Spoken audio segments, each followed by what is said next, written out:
Welcome back to another episode of The Grapevine. My name is Susan. I'm Susie. We are so excited to be at the Triumphant Christian Church. We're filming a second portion of a three-part series, and we have with us today some very special guests. I'll let them introduce themselves. Ayman Hanna, psychiatrist. My name is Reham Sadiq. I am a board-certified child psychiatrist and adult psychiatrist. I live in the Tampa area, and I work on an inpatient unit that I see children and adults at the same time. Great, thank you for that. So today we'll be talking a little bit about addiction, since we are at the Triumphant Christian Church. TCC. The TCC, as we're going to refer to it. It's a mouthful, so we're going to say TCC for simplicity's sake. So can one of you guys tell us a little bit about what is addiction exactly? Well, you can really define addiction in different ways, different schools, but I think the model that we believe in here is that addiction is a disease. Mm-hmm. Addiction is a chronic disease of the brain. It's chronic meaning it's relapsing and remitting. It comes and goes. Chronic means there's no cure for it, but there is treatment and there is recovery, and that's what TCC is all about. Interesting. Great. So what are the signs and symptoms of addiction exactly? Addiction actually affects different aspects and almost every aspect of the person who is really suffering with addiction. It affects the personal life, it affects the family life, it affects the work life. It turns the patient or the person who is addicted to a slave. All what they care about is when I'm going to get the next drug. So there are different symptoms that the family can detect. And usually if we look at that illness, we can understand the symptoms. If we understand that concept of slavery, that the person becomes like a slave for the drug or the habit that is he's addicted to, it takes that person away from the social life. Mm-hmm. It isolates the person completely. It affected the personal outlook on life. They become to neglect the things that they were originally interested in, and that of course would be reflected on the activities that the person was like so excited about, and the goals and the dreams and all that was going on for him or her would be taking the back seat, and all what the person would care about is the drugs or to fulfill that addiction thing. Of course, it affected the families. The person that is addicted also would neglect the social activities, would also get angry, get irritable if he cannot get the drugs as they need. Of course, that can lead to loss of work. After loss of work, they still need to feed this habit. We come to the other aspect of legal issues. Mm-hmm. They might steal, they might break the laws to get the drugs, because they are not really in control. Uh-huh. It is the addiction taking control, and it goes from one aspect to the other, and actually it isolates the person from all the surroundings. And on the long run, it affected the physical health. It affects their interest in life in general.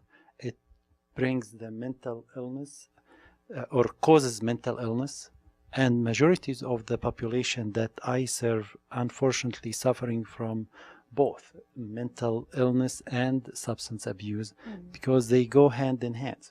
So it does not stop. It is just a progressive illness that start with maybe the person getting little high and getting having good time, and after a while he is not really even enjoying the high. He's avoiding getting sick because if they stop the drugs suddenly, They go through severe withdrawal, which are very unpleasant experience on the body, and also the brain function and the habit of using the drugs over and over would be very difficult to break free from.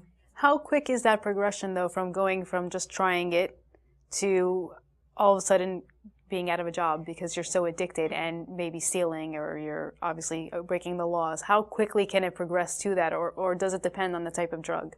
It depends on several factors. First of all, the kind of drugs. Second of all, if there are other stressors in the person's life and the lack of support, that makes it progress more. Some genetics also can play a role in that. Some people are more susceptible to get to the addiction quicker than others, and they progress with the illness faster than others. Especially also if the person starts at younger age, it is progressing more. We see it happening also with the minors. They progress more, and also depending on the kind of drugs that they are addicted to. You know what's so interesting about that is, like, I think about society and I think about the youth and I think about school and I think about a lot of things that make me wonder, you know, there's so many kids out there right now who are like, I'm just going to try it this one time. Right. And, you know, we always hear about, like, okay, it's the gateway drug. But, you know, when you're in that situation, you're like, you know, no, like, gateway drug, like, of course I would never do anything else. So what would your advice be when, you know, there's those people put in those situations about, like, hey, just try this, it's just one time, and how really it could, project into addiction? Yeah, actually, that's a very, very good question, because the best treatment for this is prevention. Interesting. We don't have a great success rates for the complete recovery, but the best way out of this is to not get into this. And education and awareness is very, very important. And also the family to talk about it, the school to talk about it, also the churches to talk about it openly and warn the minors to avoid that. And also to help those minors to stand up is to educate them about how to stand up for the peer pressure. Many of those young kids who gets into these drugs, majority of them get into it because of the peer pressure. Right. They want to fit in, they want to feel themselves like accepted by others, and once they get in, it is very difficult to get out. I just wanted to comment on what you were talking about, and also a little bit reflect back on that question when you asked about the signs and symptoms, because a lot of times people would ask, like, how do we detect it so early? Like, what are the early signs? You know, you would want to look for cluster of things. You don't want to look for one thing specific. I don't want to mention a list of things because I know viewers might just, you know, go look for these things. And if they find them in their kids, they're going to say, oh, he's, you know, he might be taking something. So especially in the awkward teenagers. Right. You know, where So it could be misconstrued. yeah. So you would want to look for changes in the personality, changes in the physical health, changes in the emotional health, but you don't want to look at one thing and one thing only. You would want to look at a pattern of change that's taken place, and usually quick. You can really see the effect of the drug quickly after, you know, if this person is using it on a regular basis. You can even, you know, from the first or second time, if they come home, something is funny or odd, then you would want to definitely explore that further. And as a child psychiatrist, I really want to bring the attention of all the parents that are viewing us right now. Don't think because my child is young, addiction is out of the question. By the way, you read my mind. Yeah, I was about to ask. The question I wanted to ask, and I'm selfishly asking because I have two very smart people here, I was going to totally ask because I have a 5- and 6-year-old, when? Like, if prevention is the key, then when should we have that conversation? You should have that conversation as soon as you feel that the child is able to understand what you're talking about.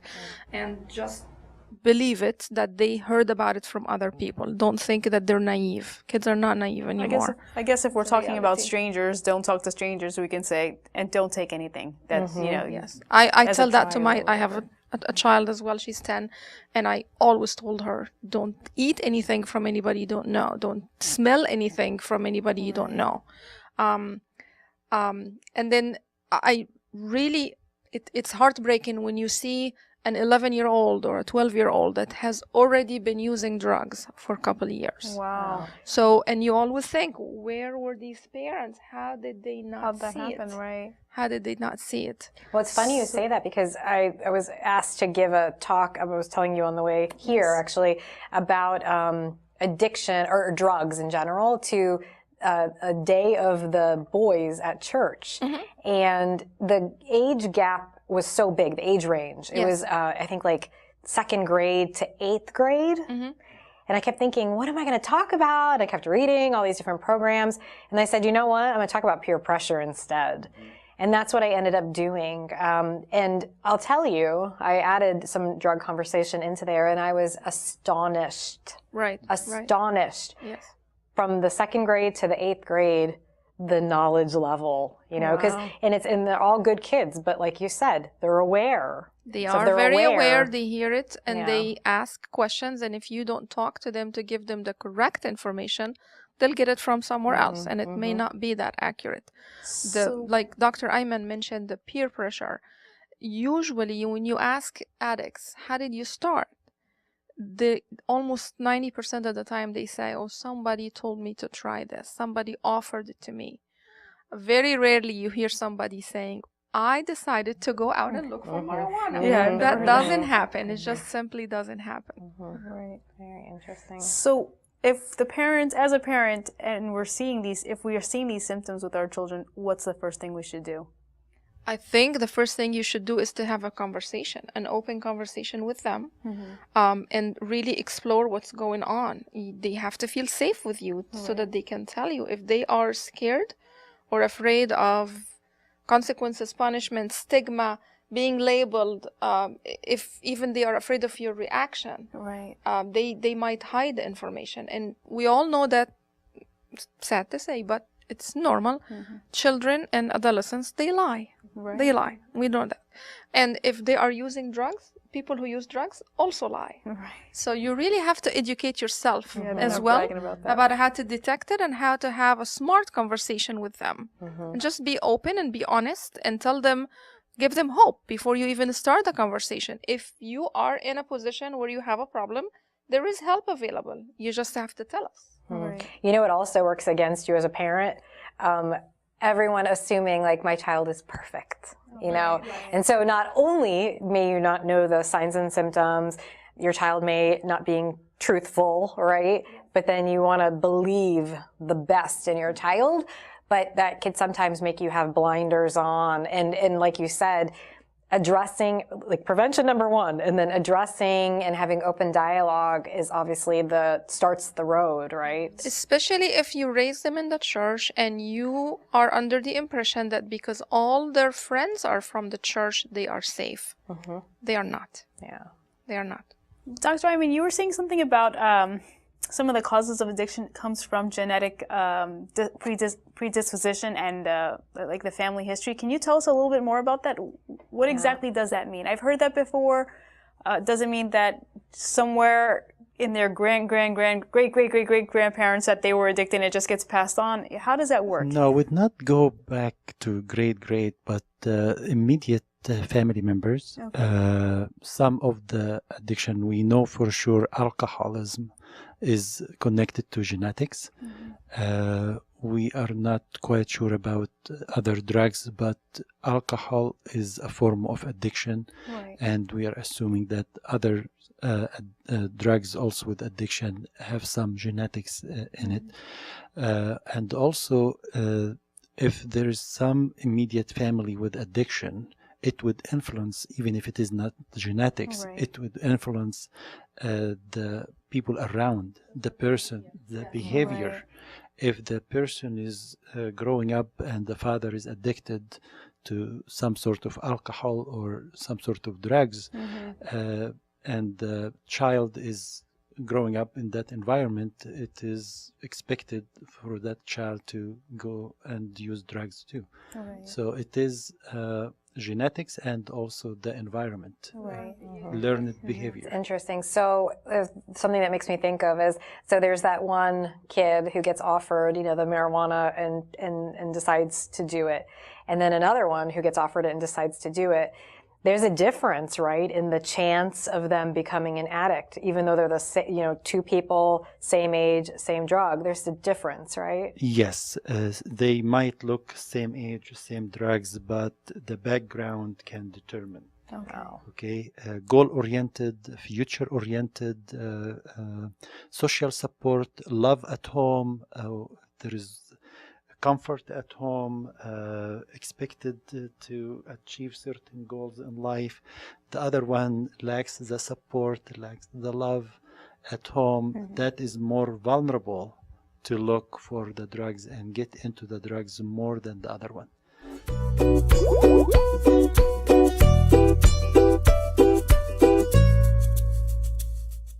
Well, I can understand then why there's family counseling within TCC and along with the other counseling.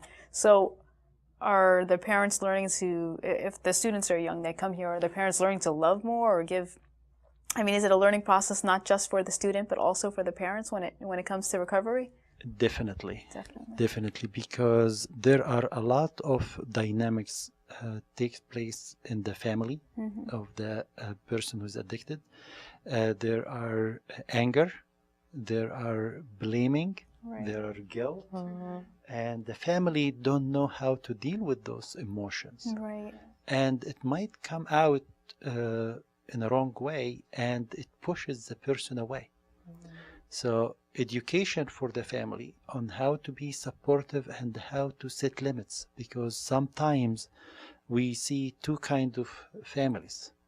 Families who are not supporting at all, okay, and washing their hands of the person, and other family that enabling the person. Oh, right. Okay, so enabling actually as disabling the person.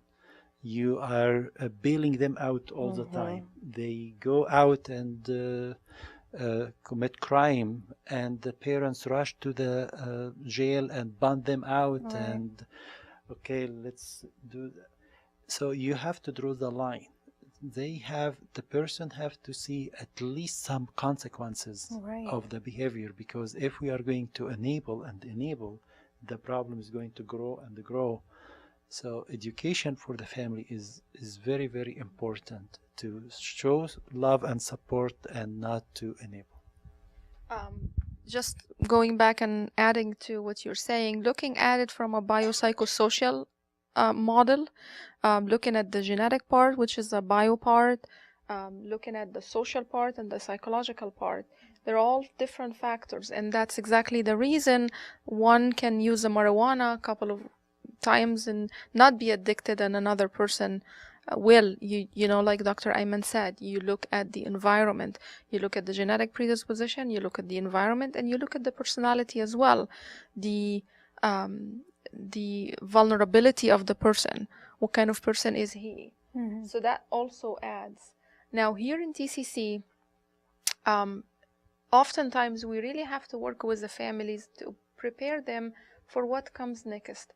What happened after the 9 months? Some families are under the impression that their son is going to come here, be cured from addiction, and after 9 months, he's good to go. Right. We have to really educate them that this is not the fact, this is not true. They will always be vulnerable. They always can come back and relapse, and you have to provide the support and continue to do that. Right. So that's very important.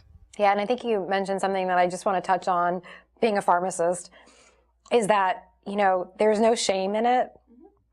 Addiction can happen to anybody. And something in the state of Florida that they implemented was all pharmacists have to do continuing education about controlled substance use and learn about that. And astonishing fact for me was that you could take a Schedule II medication, which means it's usually a painkiller, but it's in that class because it's physically and mentally dependent. You will become dependent on it. It only takes 10 days for somebody to become physically and mentally dependent on a medication. So the point, that I want people to understand too is that there's no shame in it. It can happen to anybody. But like you were saying, Doctor, prevention is the key. That is the key. And if you cannot take it, then don't take it. Right.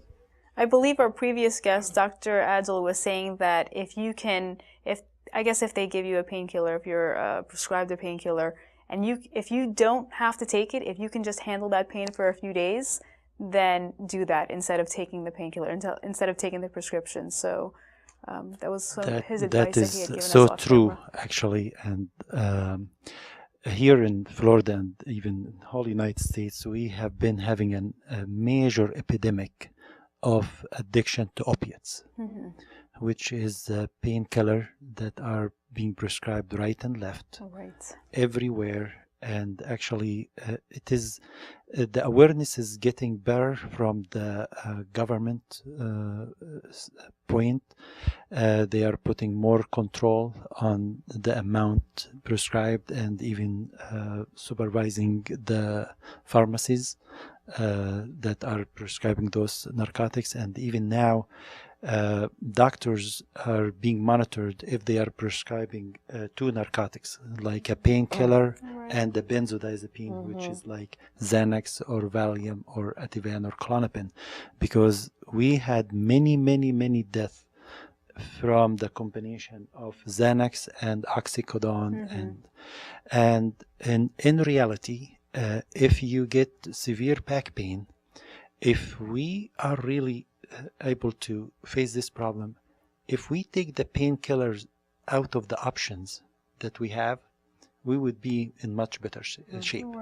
And if you look at other countries in the world, we are the only country that are so medicine happy. Yes, with the convenience and the culture here, just to give pain medications and that's it.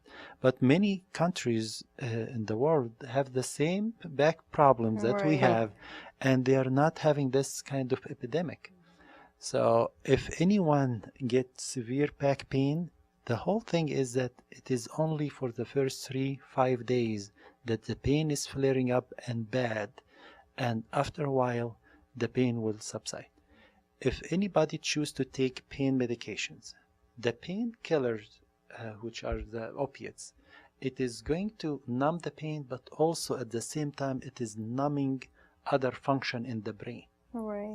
So the person who are so used to take painkillers are numb to other things. The interest in doing the other activities are subsiding, and over time they get they isolate, they are not interested, they become depressed, they get so used to that, and comes other thing is fear of stopping the pain medication.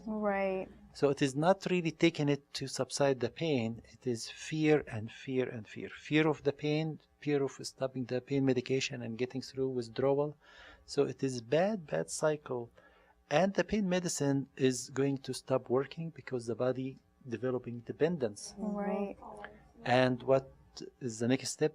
Higher dose, a stronger painkiller, affecting the chemicals of the brain, affecting how you function. And what happens is this pain medication go higher in the dose, and sometimes it can suppress the respiratory center. And many people die accidentally because they are not feeling the effect of the pain medicine on their body, but it can affect the respiratory center and they die accidentally. It's interesting you say that because even like the medication Oxycontin, that's one that we hear about a lot. If you look at it, there's no max dosing. And to your point, that's so crazy, right? No max dosing on a drug that's so, so potent, right? It's because, like you said, you're on this dose and that, may suppress the pain for some time, then doesn't go higher, higher, higher, higher, Right. until, like you said, it can lead to a lot of Basically kill other you. And then hard things. a lot of times also when that pain medicine doesn't work anymore, the patient will reach out for something else. Maybe they can get over on the street, so that they are combining now, because one thing is not enough. I need to combine more. Or I'll be taking the pain medication or the painkillers and drinking with it, and so on, and it gets worse and worse. There is also psychological aspect though to it. We don't want to neglect that. So just the brain getting dependent, physically dependent on a painkiller by itself is not the only factor that will make someone an addict. Because we know that there are people who are taking painkillers acutely for a short period of time, and they are able to come off of it safely without any problems. So there is the psychological habit of it as well. There's also the vulnerability of the whole life situation, like the connection with family. Do you really have someone that you're connected to? Do you really have relationships that you care about and fear of losing? Like Dr. Ahmed, they're gonna be numb to the world. So if they have kids, if they have something to really value and care for, they're less likely to get into that bad slope. Right, So. right. That's interesting. So you mentioned withdrawal, and you mentioned what that looks like. It brings me to the question of detox. Like, what is detox? What does that process look like? Detox deals mainly with the physical elements of the addiction, because the person is the body is getting used to certain chemicals, and the receptors in the brain are getting used to certain dose of that drugs. So there are physical withdrawal, and we detox patients from certain drugs. Not every drugs need detox. The main medication that we detox are 3 categories. Of course, alcohol and sedatives like benzodiazepine, and opiates, which is the painkillers. Those are the 3 drugs that we detox physically. Other drugs like cocaine or crystal meth or weed, they don't need physical detox, but those 3 would need physical detox. And the detox from alcohol and benzodiazepine can be very, very critical, life-threatening sometimes, and some people who having severe detox from alcohol can end up actually in ICU. If the detox is so severe, they probably need very close medical supervision to detox them from that. Usually the detox lasts between like 3 to 6 days, sometime longer depending on the half-life or the how long the drugs takes in the system. Like methadone is one of the opiates in the opiates class that probably takes longer time to detox. But the detox is very, very important to deal with the physical aspects. And we do that, of course, in a controlled environment. We give them certain medications to help the body deal with the detox. For example, we use some clonidine, which is a blood pressure medicine, and some other medication to deal with the symptoms of nausea, vomiting, diarrhea. Those are for the opiates.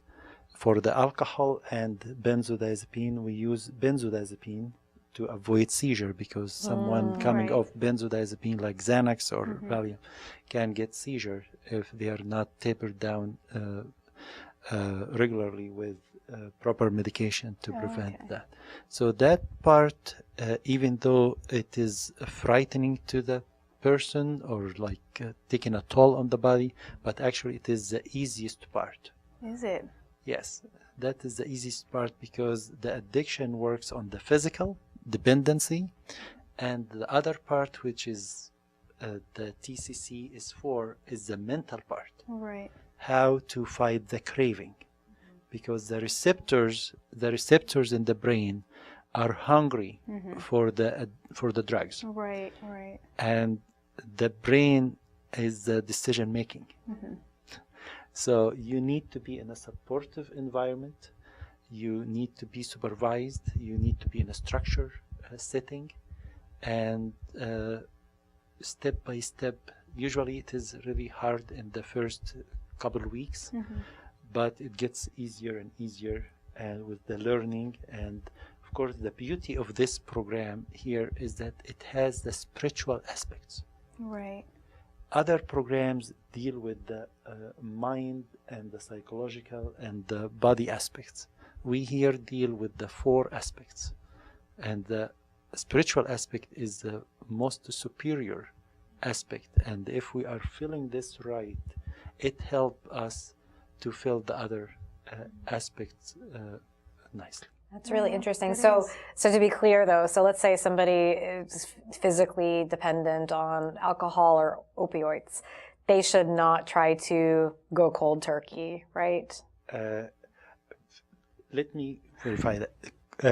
They are going to have hard time, but they are not going to die from opiate withdrawal. Okay, good to know. Okay, they will have hard time with nausea, vomiting, cold sweats, goosebumps, body aches, muscle spasm, but they're not going to die from. Okay. From benzodiazepine, which is Xanax or Valium or Klonopin or Ativan or alcohol, it is risky to do it cold turkey because you might get really a life-threatening condition. Okay, so detox really is the act of removing the physical dependent side of it. Okay, so that's the acute phase. We are not really removing the drugs out of the It's like the substituting, body, right? but helping the body to deal with the withdrawal from those drugs. Right. Dealing with the symptoms and preventing the seizure. But we are not like taking the drugs out gradually.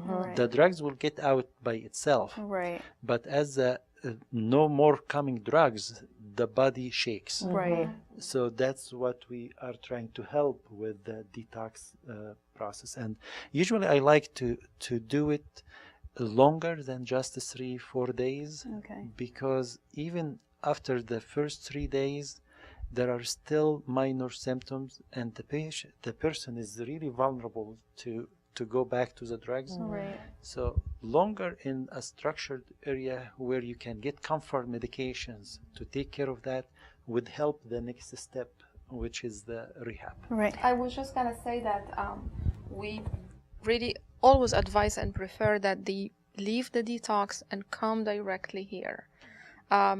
Because that question comes up sometimes from the families or the parents, or how should we go about the process? Right. The best way to do it is you go for the detox and you come here directly. So like door to door, literally. Right. Now the first few days to weeks here in TCC, these are going to be very difficult. This is the vulnerable stage where we often have the person or the student complain and they're whining, they're not happy because they're exactly not only the withdrawals, they're getting used to a new life and new habits. But if you can pass these few weeks in the beginning, you can really finish the program successfully, so your chances are much better. Well, I know the requirements to enter TCC is that they have to go through detox. Are they doing that on their own, or is someone helping them? Are they being medicated with something different? How are they doing this on their own before they enter here? It depends, again, depending on the substance of a choice that they are addicted to. Like if they are only on cocaine, or cannabis, which is weed, or marijuana, they don't need detox.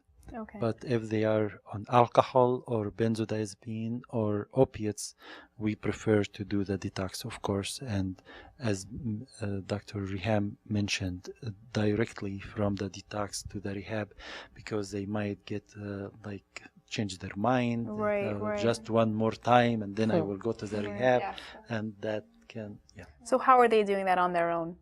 They contact the program here, and they come, we facilitate for them to get to a residential program to help them with the detox for those number of days. to get them fully detoxed, and then some students come from different states. So the member from the TCC goes to the airport, receive them. We already have made arrangement to get them from the airport to the detox, and from the detox to the TCC program right away. Oh, very interesting. Also depends on their insurance as well. We take that in consideration. For example, if they are from a different state and they have insurance in that state but not in the state of Florida, then we would advise them to do the detox where they live, because then their insurance will cover that cost. Wow, I never even thought that that was an option. You bring up a really good point. I had no idea that detox could be something covered by insurance, which because detox is typically done in a medical facility, in a hospital or a medical center. So you need to be under medical supervision, very close monitoring. So it is considered a hospital stay. Is this information on the website, triumphantcrc.org, or is that something that you tell them when they call and contact you? I believe the information is on the website, but we also really discuss all these minor details with them when they call. That's what the intake process is for. Okay. So, we've talked a lot about, drugs and alcohol and the common addictions. What other types of addictions are there? And how would you treat them, really? Very good question. There are gambling is kind of an addiction. There are pornography, another kind of addiction. There are also gaming. Video gaming. I would think video gaming is. Yes. Is very popular. Yes. I saw that on an episode of Law and Order. Actually, it's huge. Yeah. Wow. I mean, they can spend hours and hours of the day, just sitting and doing nothing but playing video games, not even eating or drinking or going even to the bathroom. So that's another one. Food addiction, of course. I'm not sure if you mentioned that. No, Food addiction, shopping. Shopping. I guess, like and you said, haven't had any women apply yet. What's so funny is now that you're saying, we asked the question about the symptoms. Yes. Now I'm looking at it and I'm like, you know what? Gaming affects you. Your family affects your, school, your job, your eating habits, your health, hygiene, everything, The biggest problem with gaming addiction, it kills the social skills. Right. They, especially it is affecting more of the younger population. Right. So they have not really developed that social skills. So again, back to the isolation, and that develop later on to depression. If you don't have that social interaction with people, you are vulnerable more for depression. Right. Did not even think about that. That's probably pretty eye-opening for a lot of viewers. I know it was eye-opening for me. Well, thank you so much for spending time talking to us today. It was very informative. We're so happy to be filming the second part of a 3-part series about addiction and the TCC. We are so excited for the last portion of our 3-part series to be with Sayedna Emba Yusuf, and we'll be filming that coming up very soon. To learn more about the TCC, please visit the following site for more information. The website is it's www.triumphantcrc.org. Triumphant is TRIUMPHANT crc.org. Check it out. There's a lot of ways you can find out answers to your questions, and you'll find out about the staff and a little bit more after you see the tour of CCC. Thank you very much. Bye. Bye.